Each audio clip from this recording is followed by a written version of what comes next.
Hello. I'm not gonna be on for long today, but I figured I'd go live for a little bit and just say what's up. Kind of do some diagnostics.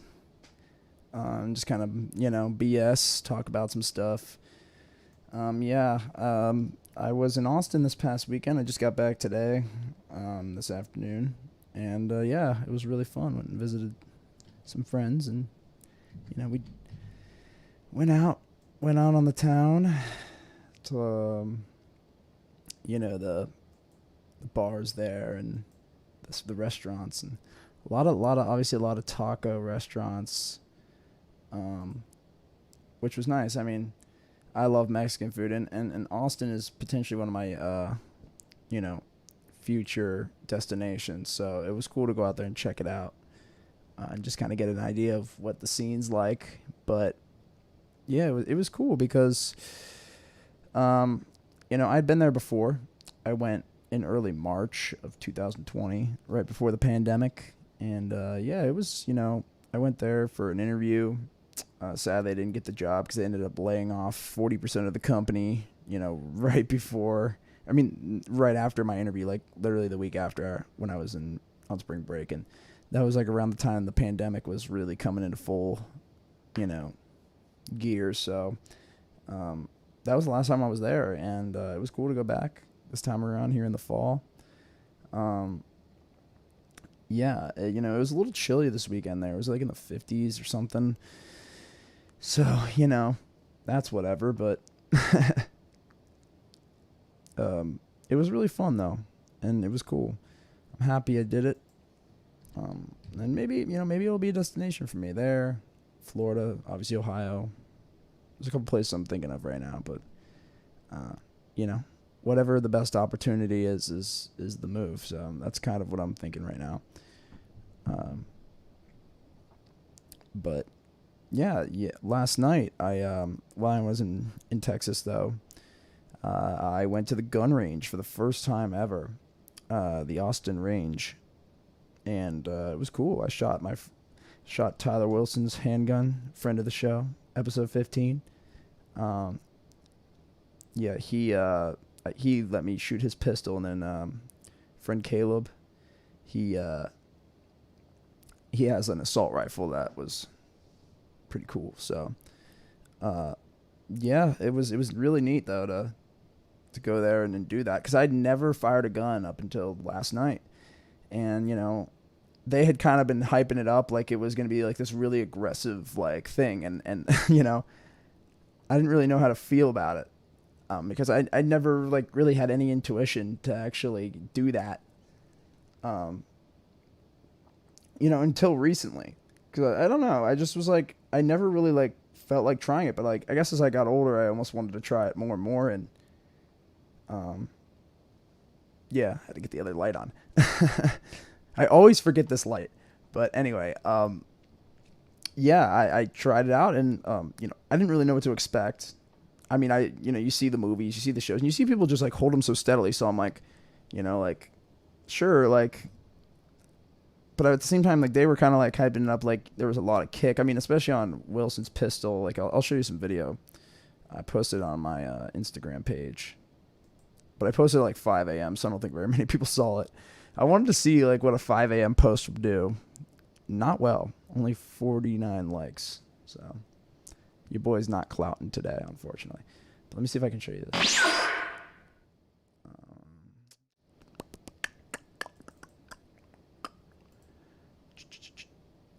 Here we go. Yeah, so here we go. There we go. So, yeah, as you can see here, I'm just, look at my hands shaking. I didn't really know what to feel. So, the first shot I took, I was just like, because the gun was really small in my hand. His pistol was very small because I have big hands. So like, I was trying to like wrap my alien fingers around the gun, and I couldn't do it. And I was like kind of like apprehensive at first. I was like, I don't know if I'm gonna be able to shoot this thing, just simply because my hands might be too big. But then eventually I was just like, you know what, whatever, I'll try it anyway. What the hell? And the pistol actually worked better for me than the assault rifle, because I'll show you here with the rifle. I couldn't see down this holographic sight very well. And it was, I think it just, the stock was just not long enough for me. I got a long neck. I'm just, I'm a long human being. And yeah, I couldn't see down the sight. So I was like, the whole, like, most of the videos were me just like trying to, like, get it situated that I could actually see. Cause like, I didn't want it to like kick back and like, cause I didn't want to have the stock, cause they were like telling me to put the stock on the top of my shoulder. I'm like, well, I don't want it to kick back and like, punch me in the shoulder. So I'm like, you know what? Like, I'm just going to shoot from the hip. And this is kind of like, it's kind of like a hip. See, you could see me trying to look down the sight, but eventually I'm just like, you know what? I'm going to eyeball it. But yeah, I only fired like 3 rounds. So yeah, it was really cool though. This rifle, man, is really, really smooth. Really smooth. And look, but the pistol was a nice one for me to start with, this handgun, just because it had a nice little kick to it.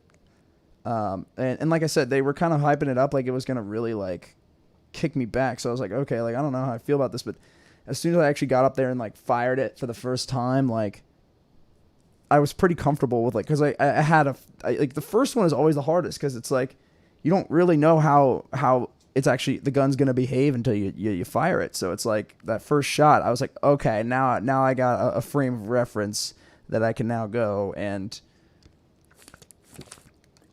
apply to my next time I go, and my next fires, my next shots, what am I talking about? That's how you know I'm a novice. But yeah, it was cool to do that. So shout out to them for letting me do that. Thank you for the ammunition and all that, Tyler and Caleb, if you're watching. Yeah, here's a target. Put one right here in the neck. I don't know if these were me, but I just wanted to post it anyway. And then here's Tyler. Here's Wilson with the rifle. He's just laying into it. And then here's Caleb firing his rifle. Real marksman right there. So yeah, that was really neat. That was really neat to do. And yeah.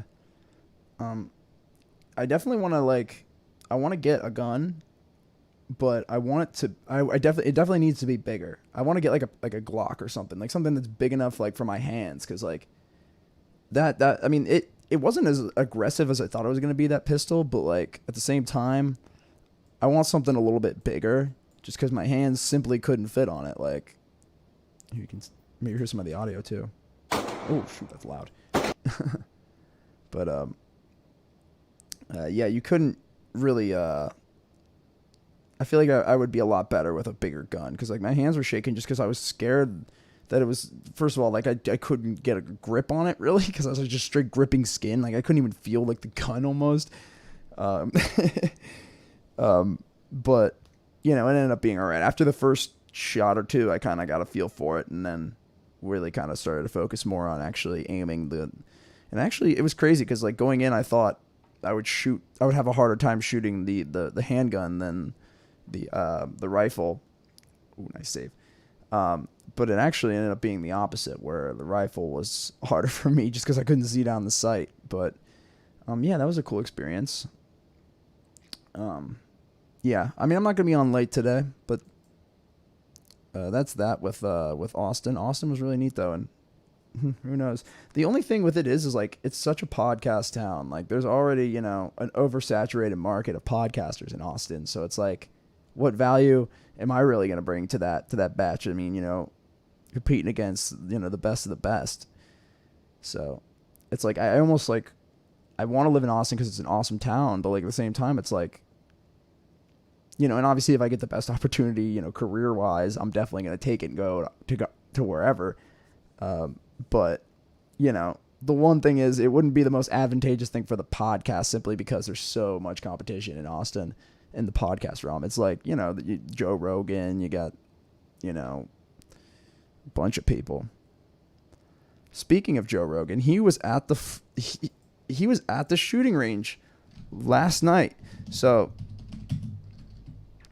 this actually does tie into what we were talking about, because Joe Rogan was at the shooting range last night. the same night I was there. And he sees us freshening up perishable skills at the range, Austin.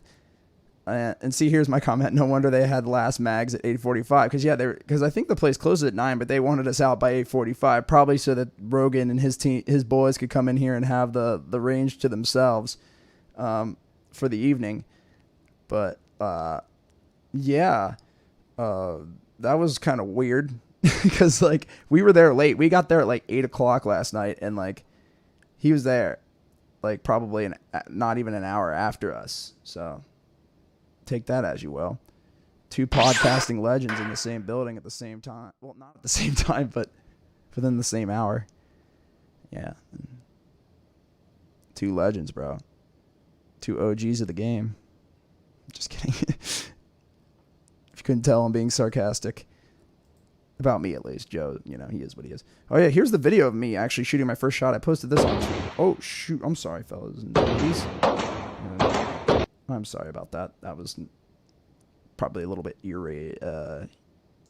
tough on the ears. Let me run it back here. Yeah, here we go. Look at me. I'm like kind of looking around like, am I doing this right? Like, but here I got, yeah. Yeah. Boom, there it is. And you can see my head kind of snap back, like, because I was just like, whoa. I was kind of like, because it's just like, it's such controlled power. Like, that's the thing about it. It's so like, consistent, but at the same time, like, you can just feel the energy. It's truly human engineering at its finest. No doubt about it. Yeah, it was fascinating. Okay, now we're going to move on to something else.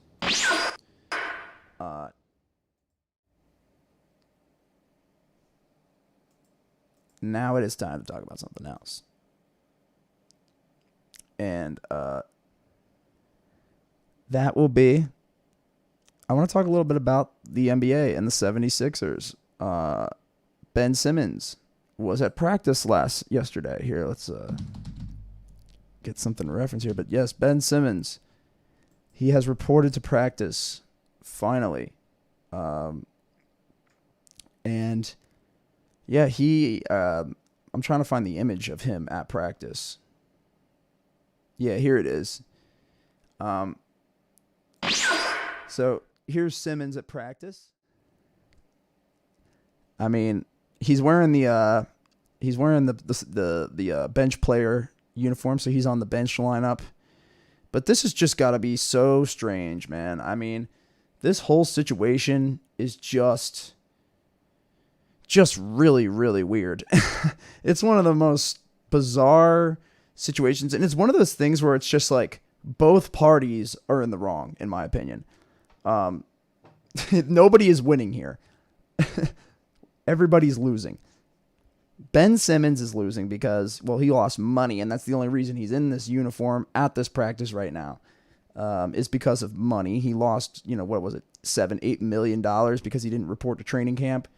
And now here he is waltzing into the facilities, probably demanding respect. And Doc Rivers, in an interview with the press, said that, basically that Ben Simmons, we gave him a little introduction back onto the team. It was, we made a joke out of it. And I think I said, what did I say about that? I think I said something about that. Yeah. I said, joke will be on us when we get eliminated in the second round again. #Suxers. Yeah, because here it is. Sixers coach Doc Rivers on if Ben Simmons addressed the team. We just introduced, like we always do, when a new guy comes back or an old guy comes back. We jokingly did it. We did it with Tobias as well because he was on vacation, and Matisse as well. But as I told you before, the players pretty much welcome guys back. I mean, it's just like, it's got to be such a strange situation because Ben wants absolutely no part of this team, and it's just so sad what he did to his teammates more than anything. Even more sad than what he did to the fans and the ownership and the organization. I mean, this whole situation is just, it's really the encapsulation of the modern NBA, where it's a player-driven league, and look, I'm fine with that, but the thing is that Ben Simmons has not actually brought enough value to where he can, have the leverage to be pulling this kind of stuff, Like, that's my problem with it. Not necessarily as much as that it's a player-driven league, as much as it is that Ben Simmons just thinks because he's on a max deal that he deserves, to be traded, and he deserves to have this sort of leverage. And it's like, dude, you averaged, 5 points a game in the playoffs or whatever. I mean, it was an absolute, the playoffs were an absolute joke. And I mean, even during the regular season, I wasn't all that impressed with Ben Simmons this year. I mean, the ship sailed for me after the bubble, and I've said this in the past. The ship sailed for me with Simmons after the bubble, because that was when I was just like, you know what, it's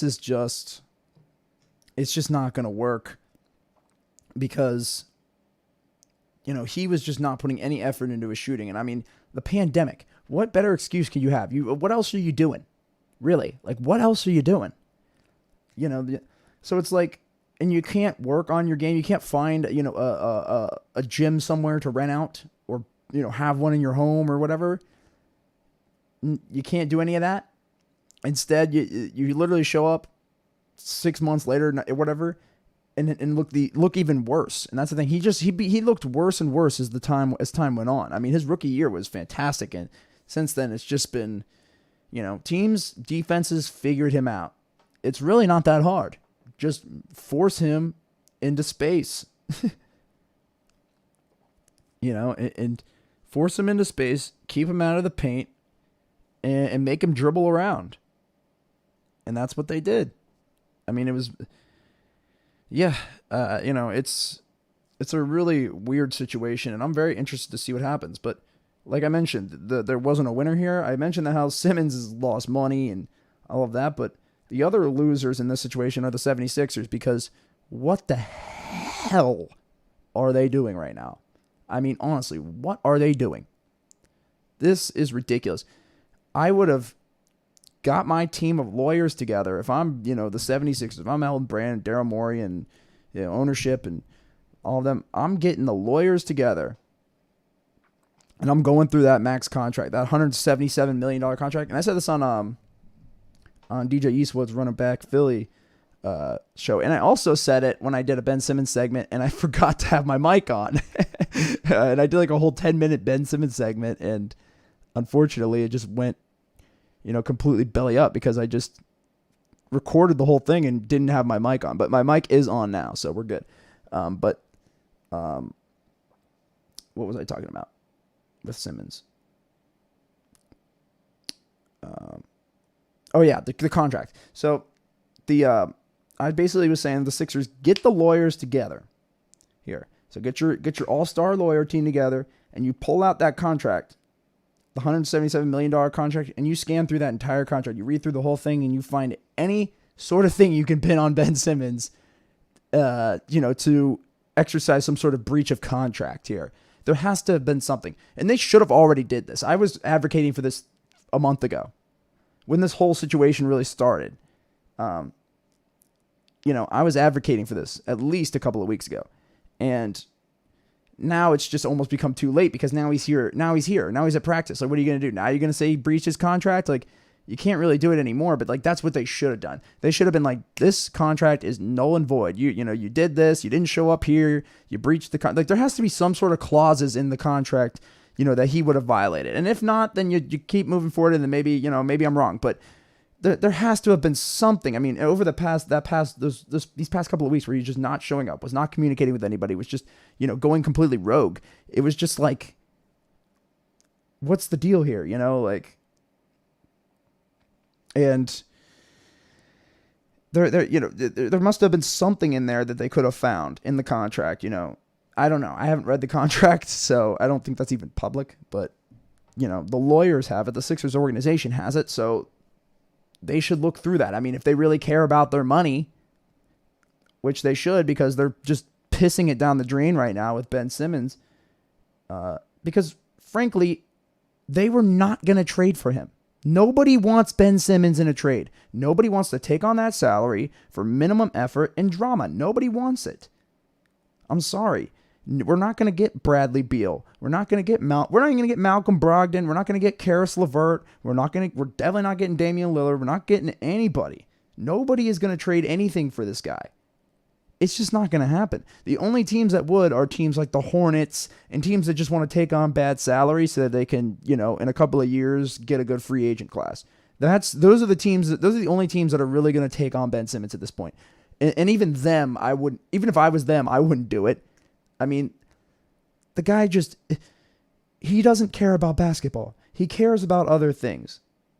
And that's fine. But don't take a $177 million max contract. And then sit here and blame the fans and blame the organization and blame everybody else. And I don't know if it's Rich Paul blowing smoke up his butt or his own self-righteousness. And I think it's the latter. Because, we've seen this kind of sketchy behavior from Simmons, through most of his tenure here in Philly. So the joke will be on us when we get eliminated in the second round. But, it's just, it's frustrating, man. And now he's back and we can't, we can't say he's breaching the contract. So, are we going to have to trade him? And like I said, who's going to take him on? I'd be very interested to see what they come up with in a trade scenario, but it just doesn't look like it's in the cards, and it's, and they had a good opportunity there, a good window of opportunity to just nip this in the butt and just send him packing. He doesn't want to play for this team. He doesn't care about the fans. He doesn't care about his teammates. Clearly, he did everything he could to avoid responsibility and accountability for his lack of development, his lack of passion for the game. It's a joke, man. It's a joke.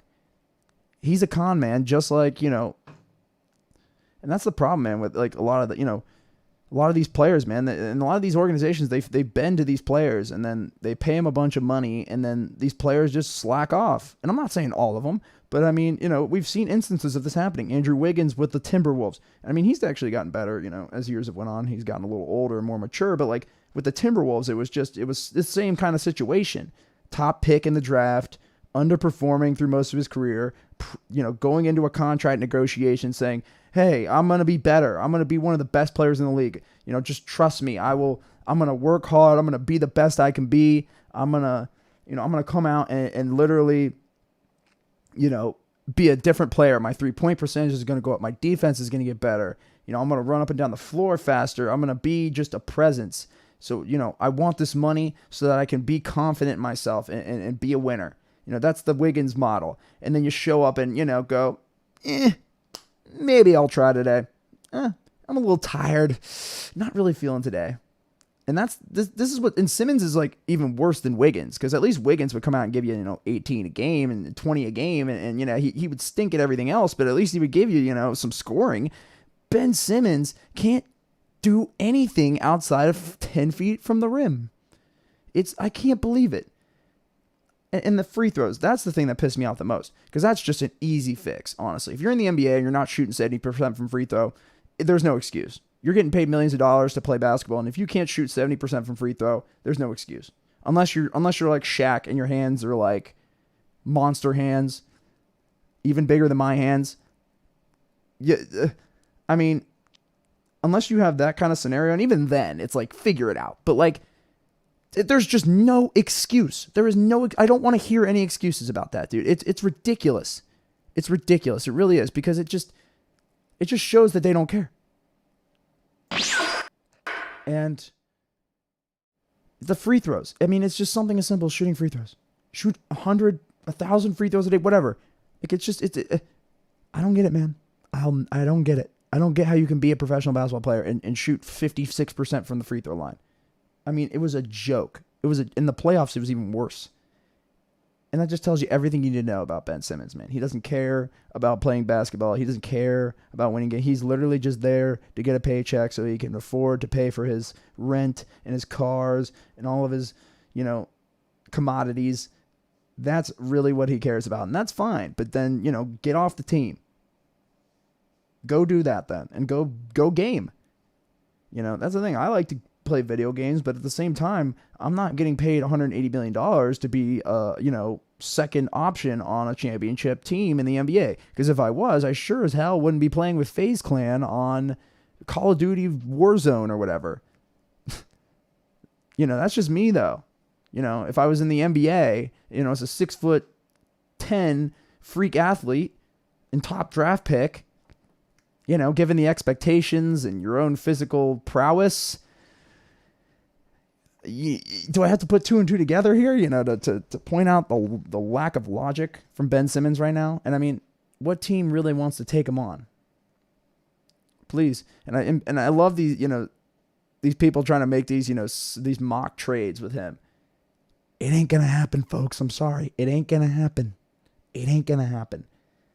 They're not no team. And maybe, because I've seen some stupid trades in the NBA. So maybe, but I mean, I can't see it. And with all the drama now and all the press surrounding this guy. Yeah. And anybody that's lobbying for the Sixers to just, give Simmons what he wants and trade him. No. I just think they should sit him. But, here, I'll just explain it like this. What they should do from this point on, because now, the cutting him, breach of contract thing is probably coming to an end. I don't think that's going to happen now that he's at practice. He showed face, like I said. So what I think they should do from this point on is just let him sit on the end of the bench. Honestly, put like a seat in between him and an empty seat in between him and the last guy on the bench. And between him and B-Ball Paul, put another seat so that, he knows that he's not really a part of this team anymore. And just ostracize him, because that's what he did to that's what he did to the team. He put all this unwanted pressure on the organization, on the fan base, to sit out here and try and, find a trade that's advantageous for him. Give me a break, dude. And that's all I've got to say about that. I'm interested to see what happens, but at the same time, this team is just depressing me to hell. I don't know how I can even root for this team, and this organization has made me sick in the way they've handled this, and their lack of transparency. I mean, you got Doc Rivers up there just making excuses. I can't stand Doc Rivers, man. He's got to go, man. And that's just that. This team's not going to get better until Ben Simmons and Doc Rivers are not on the floor. That's just the way it's going to be. And look, maybe Doc's replacement sucks too, but and I trust me, I was not a Brett Brown guy either. I thought Brett Brown was even worse than Doc Rivers. So I mean, don't get me wrong there, but like, at the same time, like, I just think there are better guys out there, and I'd rather have a new face with a new game plan than a guy that everybody already has figured out in Doc Rivers, and that's just another discussion for another time. But it does kind of play into this because Doc has just everybody thought Doc would just be hard on Ben and mold him into a great player and a great offensive player, and instead he's done the opposite. He's just enabled Ben to make excuses for himself and to pretty much blame the organization and the fan base for the lack of success, when really it's our max contract player averaging 10 points a game and showing up when he feels like it and just completely disappearing in the playoffs. So because he's useless in the playoffs, because he can't shoot, can't space the floor, can't create anything, can't create offense for himself. He just stands around at the dunker spot, hopes to get an offensive board, which is the only thing he's really good at. And that's that. I've said my piece on it, and I'll probably talk about it again as the story develops. And but yeah, thanks for checking this out, everybody. I think we're gonna call it a end here, but yes, I'm gonna be going to Florida this week, so I'll be gone, but next week we'll be back on schedule. I want to do a Dune review on Tuesday night. I'm going to be probably reviewing Dune, or Tuesday or Wednesday night, something like that. Sometime next week I will be doing a review for Dune. I want to talk about that, along with, some other stuff. So more to come. So, probably the rest of this week I won't have much of anything, but I'll probably have some shorts from this, but outside of that, I probably won't do much. But, moving forward, I want to do more of these kind of things. Where I just kind of chill out and read stuff, read news and BS around. But, so I'll be gone the rest of this week. I'll see you guys next week. and the train will be rolling full steam ahead. And also more Kingdom Come Deliverance next week as well. I forgot to mention. I didn't have enough time to do one today, and I'm about to get off. So, yeah, we will see you later. Thanks for checking it out, and I'll see you guys next week.